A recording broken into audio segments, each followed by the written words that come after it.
So it still works if you just hold it. Yeah. Just hold it across. Second to last presentation. Almost there.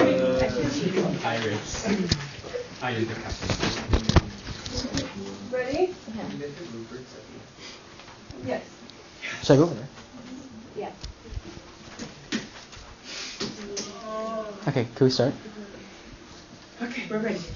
So the title of our presentation is The Creation and Destruction of Knowledge. I am Jacob Quiversere, and she's Karylle. Hi. So the original RLS is an AI created a painting that was sold for $432,000. But close up, if you look really close, it's just an array of colored dots. Like there's just dots everywhere, like thousands of dots that make up what looks like a person. And the company created an algorithm that would look at 15,000 paintings from like a certain time period, and then look for patterns and certain trends that it sees in all these artists to make something that would look like art. And people are really debating whether or not this is called real art or not. And the next one. And this is what the painting looks like. So it looks kind of like a real person, but if you look closely, it's just a bunch of dots. And the eyes are just black dots. All right. The knowledge question is, what has authority to create or destroy knowledge?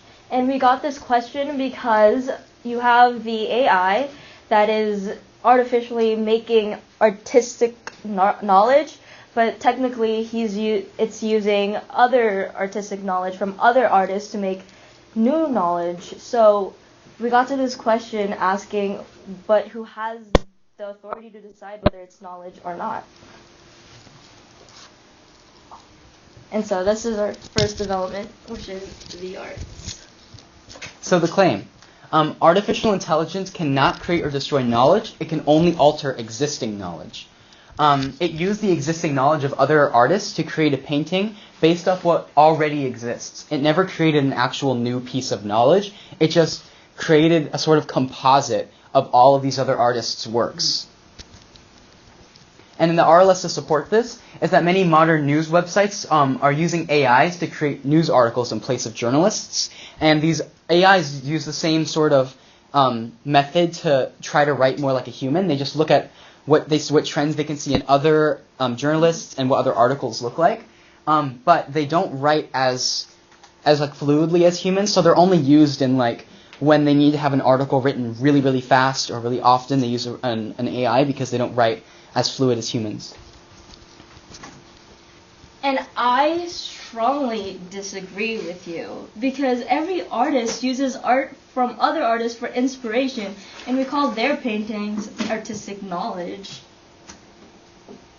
Like an RLS or certain styles of artwork, like cubism or cubism or surrealism, where other artists used other artists' works that inspires their new work, kind of like what you do in art, where you look at other artists' work and make your own interpretation of it.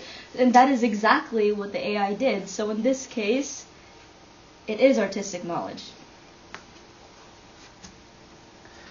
So the rebuttal to this is that the AI didn't use other art as inspiration, it just copied it.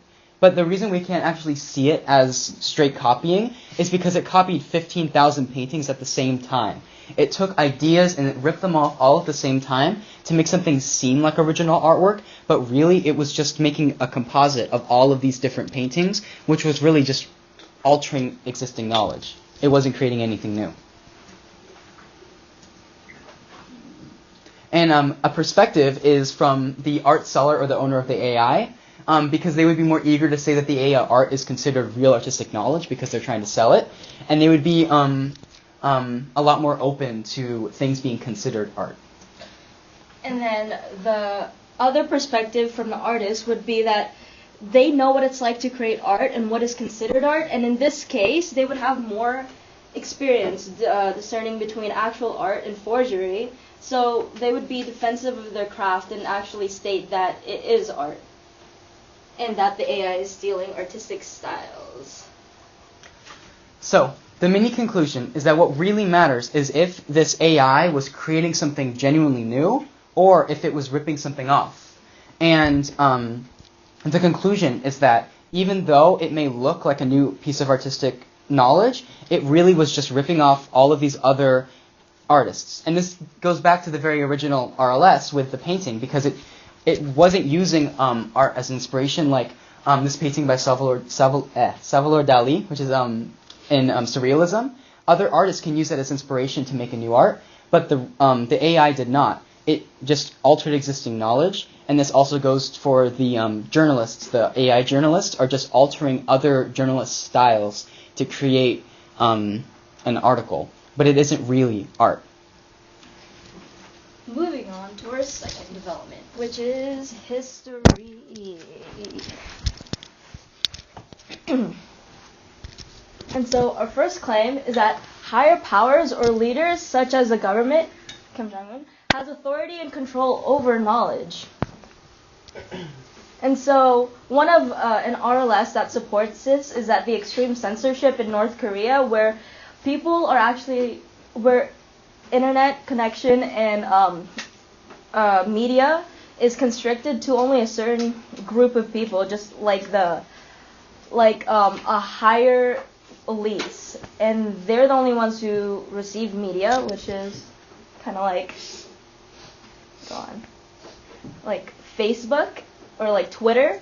They're not allowed to use that unless you're an elite. And back in 2004, mobile phones were actually banned from being used up until 2008, where they were reintroduced. So in this case, authority has complete power to restrict them from using any type of media or mobile phones to limit the amount of knowledge that they are receiving. Actually, I disagree with that, because I think everybody has the power to obtain knowledge, especially if they are determined enough. An example of this is when North Koreans are pirating radios and they're using that to get banned radio stations. They make their own homemade radios, and they use that to tap into outside of the country sources for news or movies or entertainment, and that way they circumvent the authority trying to limit their knowledge, so they can actually achieve that knowledge. And this is a picture of the homemade radios that they made. However, the rebuttal to that is that although the common people can make their own radios to pirate other radio stations that are banned, the authority still has more power to keep people who are doing that punished. And they have many consequences, such as labor. They're forced into labor, or they're forced into prison for a long time, or it can even be as severe as the death penalty. So in this case, authority uses their power and their control to emit fear within the public to keep them from doing things such as radio pirating, which further limits the knowledge that they're receiving. And these are the perspectives. Like the government or higher power belongs to the people ruling the country. They make the laws, therefore they should have control on whether or not they receive certain types of knowledge. And a second perspective is from the common people. Power to gain knowledge belongs to everyone, and people should be able to decide because it's their life. And the mini conclusion is that although the common people may be determined in order to seek knowledge, such as when you saw them pirate movies pirate news stations or websites in order to gain their own knowledge, it still does not override the fact that the government has control of them, and they have the power to limit that from happening by putting up laws and consequences and causing fear, such as you saw the death penalty and long prison terms. And in that case, the people are too scared to actually do these types of things in order to further their knowledge on this subject. And this relates to the RLS, the original RLS, because the government is kind of like the AI or the creator of the AI that made the little algorithms, and the algorithms is kind of like the law. And in this case, So the law determines whether or not they gain knowledge, and the algorithms is debatable whether it did create knowledge or not. So the implications of our conclusions are, with the AI, better understanding what constitutes as new artistic knowledge helps us better understand what the true nature of knowledge really is. Because if we're able to discern what counts as new knowledge, then we can better understand what actual knowledge is as a whole. And by understanding the power held within the government and the people, we are able to better understand where the power really relies into and where knowledge is being gained. And this is our works cited.